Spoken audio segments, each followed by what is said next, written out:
It's the real news. I'm Aaron Mate. The Pentagon has released its new nuclear posture review. It calls for a major upgrade of the nuclear arsenal to confront Russia and China.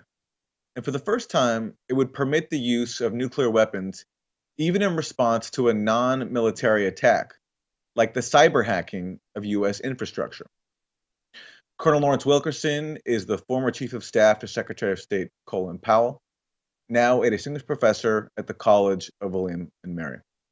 Welcome, Colonel. So we're speaking on a day when just after this nuclear posture has come out, but also the New START treaty, which is aimed to reduce the arsenal of both the U.S. and Russia, is taking full effect today after it was signed 8 years ago under President Obama. But many analysts are now saying that this new posture review, this nuclear weapons posture review from Trump, heralds the end of that era and the start perhaps of a new nuclear arms race. Your thoughts? They may well be right.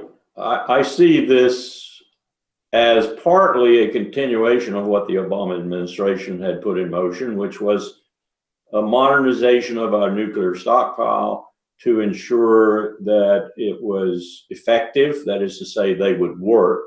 When you leave a nuclear weapon on the shelf for a long time, sometimes you need to check it. It's called surety. And to modernize, as I said, and to ensure that the arsenal was best shaped for what threats might be envisioned in the future. They were going to spend lots of money on this over the next decade or so. And I thought that was even far too much in terms of money. It's mainly to keep the nuclear weapons part of the industrial complex, the military industrial complex, alive and well, the scientists, the facilities, and so forth, as much as it is to protect America's security. But now we have the Trump administration, particularly in this review, orchestrated mostly by the Pentagon, saying that's not enough, really. And they're saying that based on some things that the Russians are doing in their exercises and in their doctrine, as well as on what the Chinese are doing. But in many cases, it is our efforts that have compelled the Russians and the Chinese to do what they're doing. So this is another form of what you might call Cold War-like competition starting up to keep our military industrial complex alive and well prospering, as well as to deal with what might be potential threats in the world. Let's just look at what the Russians have been doing, and they've incorporated in their doctrine. In their field army exercises of late, 2013 at least, 2014, they have been saying that one of the things they will do to counter NATO's supposed superiority in precision-guided munitions, conventional weaponry, is use small-yield nuclear weapons, as if that would not be escalatory. I've had conversations to this effect. Don't you know that would be escalatory and that we would use them back and so forth? So we're sort of trying to counter that with regard to Russia with this review. With China, it's probably more serious because China's always had the theory that Mao Zedong gave them that nuclear weapons were basically useless. I kind of like that theory. And the Chinese thought, well, we'll only build enough nuclear weapons so that we deter anyone from ever using them on us. And Mao, of course, used rhetoric like, you shoot me with them and you might kill 300 million people, but I'll have 400 or 500 million left. I'll shoot Los Angeles and New York with mine and you won't shoot anymore. Or you'll sue for peace or, whatever. So Mao's theory persisted for a long time. Now the Chinese are thinking differently, with North Korea having created nuclear weapons and with Japan and the potential for Japan to become a full-up nuclear power, which could happen overnight. With all of that going on, the Chinese are relooking their nuclear strategy. They're thinking that they better build enough weapons in order to survive a first strike and to retaliate majorly. So this is perturbating and changing the entire nuclear weapon portfolio, if you will, around the world for a lot of countries. Not only that, the proliferation is hurting us. So we're looking at a brave new world for sure in terms of nuclear weapons and things like the START Treaty, which you mentioned, and the cooperation that went along with that, and the Moscow Treaty, and other such arms limitation treaties are probably going to fall by the wayside, and we're going to see another arms race, and in particular one in nuclear weapons, And that's going to be, I think, very dangerous for the world. I think the atomic bulletin, which moved the doomsday clock, I think, to 2 minutes or so from midnight, it hadn't been that close since the Cuban Missile Crisis, in my knowledge. I think they're right. I think we're probably approaching a threshold where we're going to be closer to a nuclear exchange than we've been since 1945. That's right, Colonel. The Bulletin of Atomic Scientists moved its famous doomsday clock to 2 minutes to midnight, the highest point it's been at since 1953, when the U.S. tested a hydrogen bomb. Yeah, was it 53? I was thinking it was 62, but I think they didn't have a chance to react to the Cuban Missile Crisis that unfolded so quickly.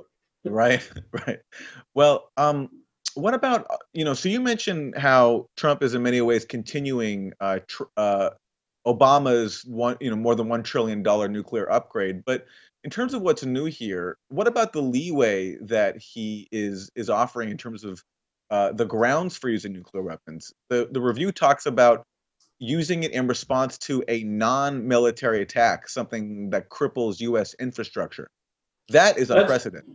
Yeah, and that's frightening. I don't discount the nature of the new threats, particularly this one, cyber warfare and so forth. I don't discount that at all. But I don't at the same time think that a nuclear response is necessarily how we should be thinking about it. And I particularly don't think that, given what Senator Reich, for example, of Idaho, Republican of Idaho, my political party, said in the Bob Corker SFRC hearing recently, talking about debating in the Congress, as they well should debate, whether or not the president had the right, first, to use nuclear weapons without consulting the Congress, and second, to do so in a first use capacity. And Senator Reich essentially described the Constitution as an anachronism, the war power as silly if it were exercised as the Constitution says, and as the War Powers Resolution, U.S. Code Title 50, Chapter 33, says, the War Powers Resolution codified into law, that the Congress must be consulted. He essentially said that's poppycock, that in these modern times, the president has to have the right to push the button. So you put those things together, the deterioration of arms control treaties and the whole deterioration of the non-proliferation regime, the proliferation of nuclear weapons, and this laissez-faire attitude by the leading world power with nuclear weapons, the United States, and it becomes a really dangerous world. Finally, Colonel, there was a recent poll by the Washington Post and ABC News that said that showing that more than half of Americans are concerned that Trump will launch a nuclear attack without justification. This deterrent we hear often about, where his military leadership wouldn't obey an unlawful order. Can we trust that? That's a very important question. It's a question I've asked myself since Mr. Trump was elected.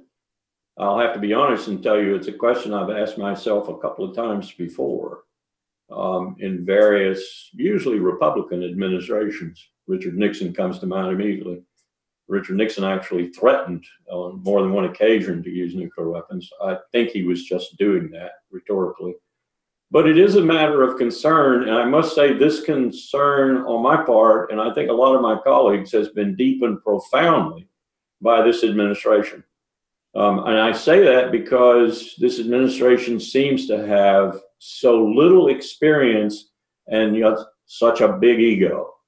You put those things together and you've really got a situation that's perilous. And just having John Kelly and Jim Mattis and H.R. McMaster and perhaps even Rex Tillerson in there to advise the president is not as comforting as some think it should be. So I'm worried. I'm deeply worried. Colonel Lawrence Wilkerson, the former Chief of Staff to Secretary of State Colin Powell, now a distinguished professor at the College of William and Mary. Thank you. Thanks, Aaron. Take care. And thank you for joining us on The Real News.